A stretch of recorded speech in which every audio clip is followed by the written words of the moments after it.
दयाल है। मेरे पास ये गोदाम 40 साल से है। 40 साल के बाद उन्होंने ओनर ने ये बगैर मुझे इन्फॉर्मेशन के गोदाम किसी और को बेच दिया और नया ओनर मुझे अब धमका रहा है, धमका रहा है, सारे काम कर रहा है। किसी तरह से वो कर रहा है कि किसी तरह मैं खाली कर दूं और वो कर दूं। फिलहाल मेरा सामान रातों रात मेरा गोदाम तोड़ दिया, बिल्कुल मेरी छत तोड़ दी है, मेरा सारा का सारा सामान बाहर है। मुझे ये नहीं पता, आधा सामान तो मेरे हिसाब से चोरी हो चुका है, जिसकी कोई मुझे खबर नहीं है, कुछ भी नहीं है। सुबह 7 बजे से लेकर 12 बज गए, अब तक कोई कार्रवाई नहीं हुई किसी भी प्रकार से। वो मैडम खड़ी है, वो कह रही है कि हाँ मैंने तोड़ा है, मैं कागज़ लेके आऊँगी। कागज़ कब आएंगे मुझे बता दो ना। बेबस और लाचारा फील कर रहा हूँ मैं, बर्बाद कर दिया मुझे, रोड पे ला दिया। फिलहाल तो सारा का सारा सामान मेरा रोड पे पड़ा है इस टाइम पे, सारा का सारा। हाँ जी, मेरा नाम दयाल है। आप कितने साल से इस बिल्डिंग में? मेरे फादर है जी, मेरे फादर 35 साल से हैं, लगभग 35-40 साल हो गए। किसने तोड़ा है? सामान जो ओनर है नए वाले, उनकी मैडम ने अपने ऊपर जिम्मेदारी भी लिया, बकायदा पुलिस के आगे भी कह रही है, एसएचओ के सामने भी, कि हाँ मैंने सारा सामान बाहर फेंकवा दी है। मुझे नाम नहीं पता, कुलविंदर नाम है, उनकी मिसेज नाम बता रही है मंजीत। नोटिस दिया होगा, लिखत में तो होगा ना भाई, सब रिसीविंग तो होगी ना। आप मुझे बताओ, अगर कोई कार्रवाई भी होगी तो बैठ के शांति से होगी। रात के टाइम सामान निकालने का और तोड़ा फोड़ी करने का ये तो कायदा कानून नहीं है।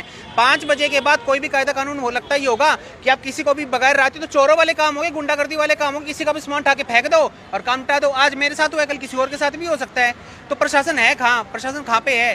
जो गरीब आदमी की मदद कर नहीं रही, जो सोच नहीं रहे, क्या होएगा उसका बताओ? वो किसके आगे जाके लाचारा करे, कभी यहाँ भेज रहे मुझे, कभी वहाँ भेज रहे, कैसे वो शांत होना? मेरा नाम मंजीत है भैया। ये भैया हमारी दुकान है, ये हमने 2-3 साल पहले खरीदी थी और ये बिल्डिंग 50-60 साल पुरानी है। तो इसके नगर निगम से पिछले 6 महीने से नोटिस आ रहे थे, जर्जर हालत में थी, इसको तुड़वाने के नोटिस आए हुए थे।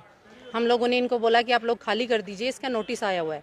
इन लोगों ने खाली नहीं की। उसके बाद हमारे पास दूसरा नोटिस आया, उसके बाद भी इन्होंने नहीं की, फिर तीसरा नोटिस आया, फिर हमारे पास चौथा नोटिस आया और उन्होंने ये आया था कि भाई अगर कुछ हो गया तो उसकी भरपाई आपको करनी पड़ेगी। हम लोगों ने उसके तहत इन लोगों को बोला था, इन्होंने नहीं निकाला, तो हमने अपनी लेबर लाए और इनका सामान जैसे था वैसे आराम आराम से निकाल के सब बाहर रखा है। आप देख सकते हो किसी सामान में कोई भी टूट फूट नहीं है।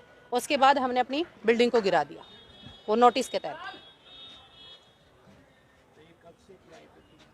ये मुझे नहीं पता भैया, एक्चुअली हम लोगों ने 2-3 साल पहले खरीदा इसे, तो उससे आगे मेरे को नहीं पता ये कब से इनके पास किराए पे थी और क्या रेंट था और क्या नहीं था, उस चीज़ के बारे में मुझे कुछ भी नहीं पता। किराए पे कौन था? ये भी मुझे नहीं पता कौन था, एक्चुअली मेरे हस्बैंड को पता है उनका नाम, मुझे नहीं पता कौन था। अब ये आप लोग देखो भैया और सरकार देखेगी। हमने तो कानून के तहत ही काम किया है, अगर कानून की अवहेलना वो लोग कर रहे हैं तो सरकार देखेगी उन्हें और उनका फैसला वही करेंगे। हमारे बस की बात नहीं है, हमारे जो हाथ में था, जो कानून के तहत था, हमने वो कर दिया है। ये हिली हुई थी भैया, पूरी की पूरी जर्जर थी, इसी वजह से जब सामान निकाला गया जर्जर के लिए, तो तोड़ने के तो नोटिस आए थे, सामान का और क्या था, सामान तो इसीलिए निकाला गया था कि इनका नुकसान ना हो।